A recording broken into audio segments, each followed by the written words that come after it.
আর আপনার দেখা যাচ্ছে আপনাদেরই দলের মধ্যে দেখা যাচ্ছে 16 থেকে একজন পেয়েছে 16,000 আর একজন পেয়েছে কম বেশি 4,000। 2,000 ভোট আপনাদেরই মঞ্চ প্রার্থী হিসেবে ছিল, এইটাকে কীভাবে ব্যাখ্যা দেবেন? এইটা আমাদের দুর্ভাগ্য যে আমাদের নির্দল একজন প্রার্থী 16,000 ভোট পেয়েছেন, এটা আমাদের দুর্ভাগ্য। আমাদের যেভাবেই হোক না কেন সিলেকশনটা দলের কর্মী বা দলের কর্মী হয়েছিল, এই জন্যই তাকে চিনে জানে, ব্যক্তি হিসেবে জানে, ভোটটা পেয়ে গেছে। এটা আমাদের সিদ্ধান্তটা ভুল হয়েছিল যে ওনাকে প্রার্থী করা। নির্দল প্রার্থীদের কি আপনাদের দলীয়ভাবে আলোচনা করা হয়েছিল? নির্দল প্রার্থী সেটা হয়েছে, অনেক ক্ষেত্রে নির্দল প্রার্থী পাওয়া যাচ্ছিল না, যেভাবে যে হয়েছে সেটা দলের নির্দেশই হয়েছে।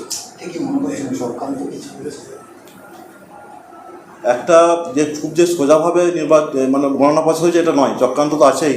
চক্রান্তর মাধ্যমেই তো আমরা হেরেছি।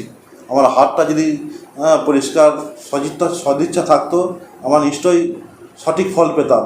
সঠিক ফল পাইনি, এর মানেই এর মধ্যে কারচুপি আছে, এর মধ্যে অনেক কিছু রহস্য লুকিয়ে আছে। সেই রহস্য উদ্ঘাটনের জন্য আমরা উদ্বোধন কর্তৃপক্ষকে বলেছি যে পদ্ধতি নেওয়া দরকার নিয়ে সে রহস্য উদ্ঘাটন হোক এবং সত্যটা প্রকাশ আসুক।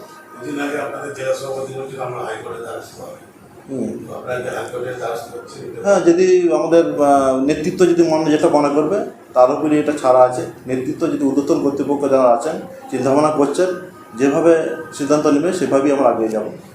দলেরই কয়েকজন কর্মী বিস্ফোরক মন্তব্য করছে সাংবাদিকদের সামনে যে এই আপনার হারার পিছনে আপনার জেলা সভাপতি এবং তার ব্যাপক একটা আর্থিক লেনদেনের সঙ্গে জড়িত আছে। সেগুলো তো আমার নির্দিষ্ট আমার কাছে হয়তো প্রমাণ নেই। ওনারা কীভাবে ভাবছেন সেটা ওনাদের ব্যাপার, আমার আমাকে জানা নেই। আপনাদের যদি পরিকল্পনা মতে জেলা সভাপতি হারিয়েছেন, আপনাদের কর্মীদের তরফ থেকে মন্তব্য আসছে। দেখুন, কর্মীরা কীভাবে আলোচনা করছে সেটা কর্মীদের ব্যাপার, আমার সঠিক এগুলো সিদ্ধান্ত জানা নেই। এই নির্দল থেকে যে দান করানো হয়েছিল, এটা কি কোনো রকমভাবে পরিকল্পনা আগে থেকে নেওয়া হয়েছিল? আরামবাগে যারা বিধায়করা রয়েছে, খানাপুর, আরামবাগ, এদের সঙ্গে কি বসে কোনো সিদ্ধান্ত নেওয়া হয়েছিল?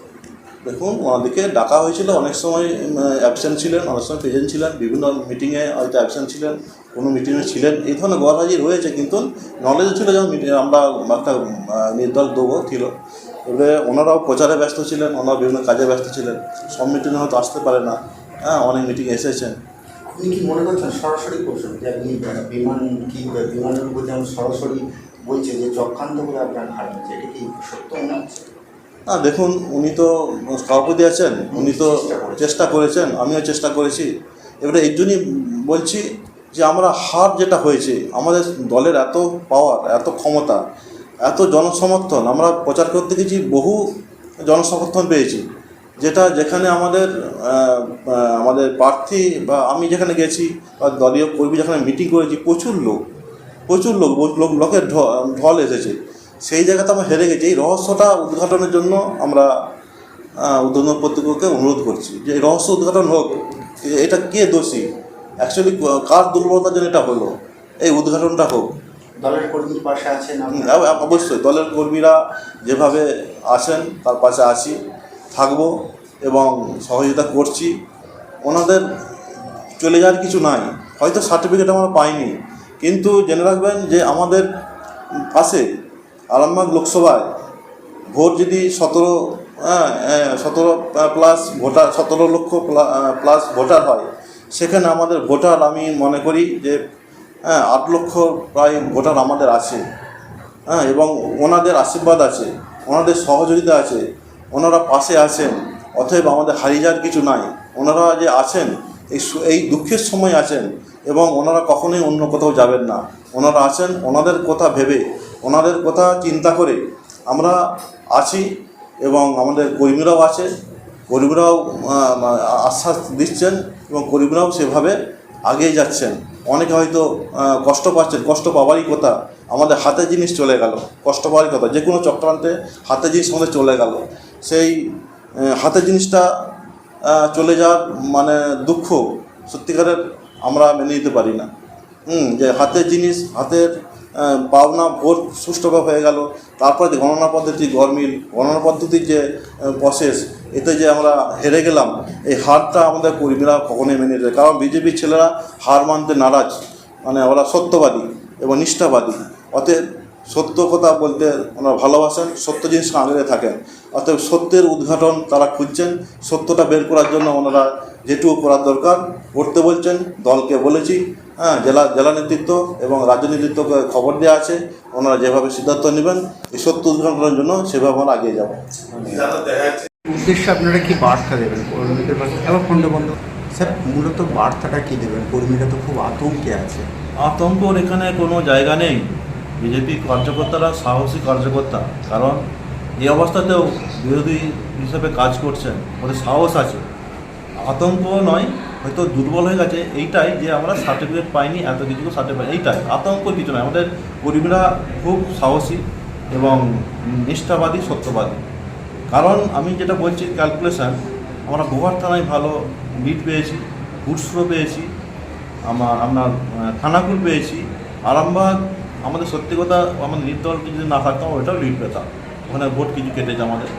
অতএব আমাদের টোটাল ভোট 7 লক্ষ এবার ভোট আছে, এবং আমি মনে করি আরও হয়তো লাখখানেক লোক আমাদের আছে, বিভিন্ন কারণে হয়তো ভোট দিতে পারেনি। অতএব প্রায় 8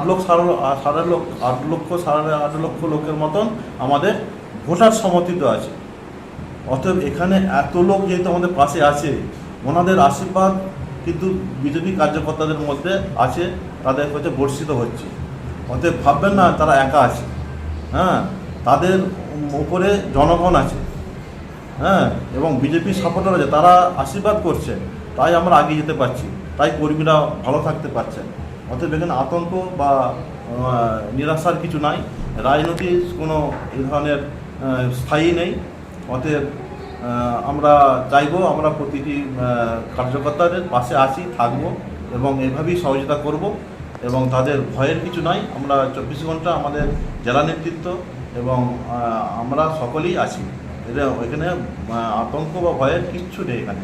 কারণ ওনার আশীর্বাদ আছে, জনগণ ভোট দিচ্ছে, জনগণ আছে, হয়তো তারা সামনে আসতে পারছে না, কিন্তু তারা আশীর্বাদ করছেন। যে রাখবেন একটা বুথ প্রেসিডেন্ট, সে বুথ পেয়েছে 500-500 বুথ পেয়েছে, দেখা যাবে সে আবার মিটিং করে হয়তো 10 জন 20 জন 25 জন, কিন্তু ওই যে 700 তার আশীর্বাদ আছে, তারা দেখছেন, তারা ছেলেগুলোকে দেখছেন বা এই ছেলেগুলো কাজ করছে। অতএব 600-700-800 লোকের আশীর্বাদ আছে, তার কাছে হয়তো ঘুরছে 5 জন 10 জন 15 জন 20 জন, কিন্তু তার সাপোর্টের লোক দেখা যাবে 700 800 900 1000 আছে। অতএব সে একা নয়, তার পাশে প্রচুর লোক আছে। অতএব সাহস নিয়ে থাকো, মনোবল নিয়ে থাকো, আমরা যে জয়ের লক্ষ্যে আগাচ্ছি, জয় করবই, জয় নিশ্চিত, আমাদের একদিন জয় আসবেই। শুরু হয়েছিল, শুরু থেকে শেষ পর্যন্ত এর মধ্যে অনেক কিছুই ঘটনা ঘটেছে, যে ঘটনাগুলো আমাদেরকে প্রশ্ন জাগাচ্ছে, প্রশ্ন দেখা দিচ্ছে। শেষ পর্যন্ত যে হলো তাতে করে অনেক কিছুতেই গরমিল দেখা দিচ্ছে, যেটা আমাদের ভোটের জয়ের বাধা ঘটেছে। প্রচারের যেভাবে আমাদের হয়েছিল তাতে করে আমরা ভেবেছিলাম যে আমরা সত্যিকারের একটা ভালো জায়গায় তৈরি হবো এবং জনগণের উৎসাহ উদ্দীপনাও ছিল, এবং মানুষ ভোটও দিয়েছে, সেই দিকে অস্বীকার করা যাবে না, দিয়েছে। কিন্তু তারপর যে প্রসেসটা, ভোট পর্বের পর যে প্রসেসটা চললো, তারপর থেকে যে আমরা দেখতে পাচ্ছি আমাদের রেজাল্টের সময় আমরা 6300 ভোটে হারলাম, এটা কিন্তু দুর্ভাগ্য। কী করে হারলাম, সেটা নিয়েও অনেক প্রশ্ন আছে। কারণ কাউন্টিং হলে আমরা বলেছিলাম যে যারা গণনা করছেন, যেসব অফিসার গণনা করছেন, তাদের সচিত্র পরিচয়পত্র আমরা যেমন জানতে পারি, বা আমরা আমরা হয়তো ধরলাম যে সমরবাগ, এই সমরবাগই কিনা সেই ব্যক্তি আমরা জানতে পারি, সেইগুলোর সম্বন্ধে আমরা পরিষ্কার হতে পারিনি। আমরা যখন অবজারভারকে বলি, ওনারা সব কিছুতে একটু এড়িয়ে গেছেন, এবং ঘটনা পর্ব যখন শুরু হয় এই প্রসেসটা খুব লেন্দি ছিল। আস্তে আস্তে আস্তে সে যেটা 3টের মধ্যে হয়ে যেত সেটাকে নিয়ে গেলেন 5টা 5:30টার মধ্যে, এবং সমস্ত বিষয়ই যখন 13 রাউন্ড 14 রাউন্ড হলো, তারপর থেকে অনেক কিছু বিষয়ই আমাদের নজরের বাইরে এবং গরমিল আসছে। দেখো শেষের দিকে 17 রাউন্ডের পর আরও গরমিল আসছে। এগুলোতে আমাদের যখন বলতে যাই সেগুলো কোনো কিছু পাত্তাই দিচ্ছে না, আরও সাহেব এবং ওনার টিম কোনো পাত্তাই দিচ্ছে না, দিয়ে আমাদের নির্বাচন পদ্ধতি শেষের দিকে যত যাচ্ছে তত আমাদের গরমিলের দেখতে পাচ্ছি, এবং মানে অভিযোগ প্রচুরই আছে। শেষ পর্যন্ত শেষ হলো, আমাদের কাউন্টিং বললেন, বলার পর আমরা বললাম যে আমরা এই কাউন্টিং মানতে চাই না, আমরা রিকাউন্টিং চাই। রিকাউন্টিংয়ের কথা যেই বললাম এবং লিখিত যাই দিতে গেলাম, আমাদের সেই লিখিত অভিযোগ আরও সাহেব নিলেন না। তখন ওই লিখিত দরখাস্ত নিয়ে আমরা অবজারভার কাছে গেলাম। অবজারভার নিলেন, দেখলেন, দেখে আরও সাহেবের সাথে আলোচনা করলেন। আলোচনা করে সঙ্গে সঙ্গে দুজন আসলেন, এসে বসে বললেন ওনার সাথে সাথেই যে তৃণমূলের যে প্রার্থী মাননীয় মিতালি বাগ মহাশয়া, উনিও সঙ্গে আসলেন। এসে আমার সামনে দিয়েই উচ্চভাবে কথা বলে যান এবং তারপরেই ফিরে এসে আমরা যে 5-6 জন গিয়েছিলাম, আমাদের বিভিন্ন হলের এআরও এবং আমি, আমার এজেন্ট যে গিয়েছিলাম, আরও 2-4 জন ছিল গিয়েছিলাম, তাদেরকে প্রতি আক্রমণ হয় এবং আমার প্রতিও আক্রমণ হয়। আমাদের যে চেয়ার বসছিলাম, চেয়ার থেকে উল্টে ফেলে দেওয়া হয় এবং চড়াও হন সবাই মিলে। আরও যে তৃণমূলের সাথে ছিলেন অনেক ব্যক্তি, তারাও আমাদেরকে চড়াও হয়। সে অবস্থায় আমরা প্রাণের ভয়ে আমরা সাইড হয়ে যাই। পাশে যে সিআরপিরা ছিলেন বা বিএসএফ ছিলেন, ওনাদের নজরেই এগুলো হতে থাকে। যখন আমরা প্রাণের ভিক্ষা চাইলাম, তখন কিছু সিআরপি সঙ্গে এসে ওনাদেরকে সরিয়ে দেন, দিয়ে আমরা নিচে নেমে আসি। এই অবস্থায় আমাদের সময় কাটে এবং আমরা আরও সাহেব এবং অবজারভার সাহেবের কাছে যাওয়ারও আমাদের নিরাপত্তা দেখতে পাচ্ছিলাম যে আমরা গিয়ে আমার নিরাপত্তা পাচ্ছিলাম না। আমরা বাধ্য হয়ে আমার নিজস্ব সিকিউরিটি এবং পুলিশকে ফোন করি। ফোনের মাধ্যমে ওনারা আসেন, এসে আমাদের কে ওই হল থেকে বা কলেজ থেকে রাস্তায় নিয়ে এসে ওখান থেকে বাসে করে আমাদের পার্টি অফিসে পৌঁছে দেয়।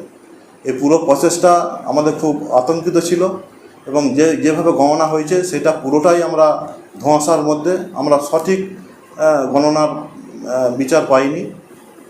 এবং এই আরামবাগের মতো জায়গা, যেখানে মানুষ ভোট দিয়েছে, মানুষ স্বতঃস্ফূর্তভাবে ভোট দিয়েছে, এটা জানি, মানুষ সকলেই জানে যে এটা বিজেপির পক্ষে রায়দান করবে এবং কীভাবে যে এটা ঘুরে গেল সেটাও একটা আমাদের দুশ্চিন্তা লাগে।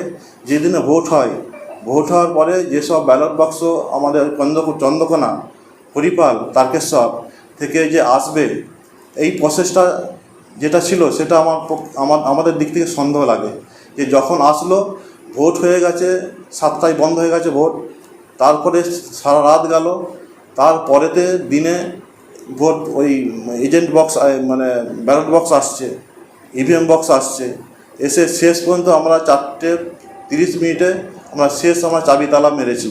যে এত লেন্দি প্রসেস, এই 3টে বিধানসভা থেকে যে আমাদের ইভিএম বক্সগুলো আসলো, এত দেরি হলো কেন, এইটা আমাদের সন্দেহ জাগছে যে এত দেরি হলো কেন ওই বক্সগুলো আসতে। একটা বক্স ভোট হবে, সে ভোট সঙ্গে সঙ্গে গাড়ি লোড হয়ে আমাদের আরসিতে চলে আসবে। এত দেরি হলো, তার পরদিনে বিকেল পর্যন্ত আমরা ওইগুলো সাজিয়ে টাজিয়ে চাবি দেওয়া শেষ, চাবি মেরেছি 4:30। এত দেরি হলো, এটা তো আমাদের সন্দেহ লাগছে যে কিভাবে এটা হতে পারে। তাই আমরা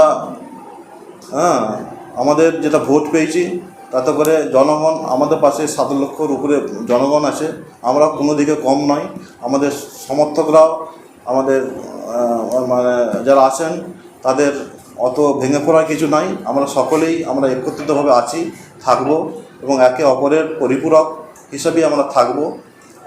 অসুবিধা কিছু নেই। অসুবিধা এটাই যে আমরা এত কিছু করেও এই জায়গাতে আমরা জিতা জায়গাটা সেটা আমরা সার্টিফিকেট পেলাম না। এটা সকলের মনে সংশয় জাগছে এবং প্রশ্ন জাগছে যে কেন এই জিনিসটা হলো। এত সুন্দর জায়গা, বিজেপির ঘাঁটি, যেখানে প্রধানমন্ত্রী যেই 2বার আসলেন, সেই এবং মানুষ বিজেপির মুখী মানুষ আছেন, সেই জায়গাতেও আমরা জিতার সার্টিফিকেট পেলাম না। এবং সেই সার্টিফিকেটের গণনার পর্ব আমাদের অনেকেরই প্রশ্ন জেগেছে যে অনেক কিছু প্রশ্ন আছে, সেই প্রশ্নর সম্মুখীন আমরা সঠিক প্রশ্ন উত্তর আমরা আরও সাহেব এবং অন্যরা দিতে পারেননি, হ্যাঁ, এবং আমরা ঠিক সদ উত্তর পাইনি। তাই আমরা ভাবছি ঊর্ধ্বতন কর্তৃপক্ষকে আমরা দৃষ্টি আকর্ষণ করেছি, ওনারা যেমন নির্দেশ দেবেন সেভাবে আমরা এগিয়ে যাব। আপনারা কি নির্বাচন কমিশনের অভিযোগ জানিয়েছেন এই ব্যাপারে? আমরা ঊর্ধ্বতন কর্তৃপক্ষকে জানিয়েছি, হ্যাঁ, ওনারা যেমন নির্দেশ দেবেন সেভাবে আমরা এগিয়ে যাব। এই যে আপনি যে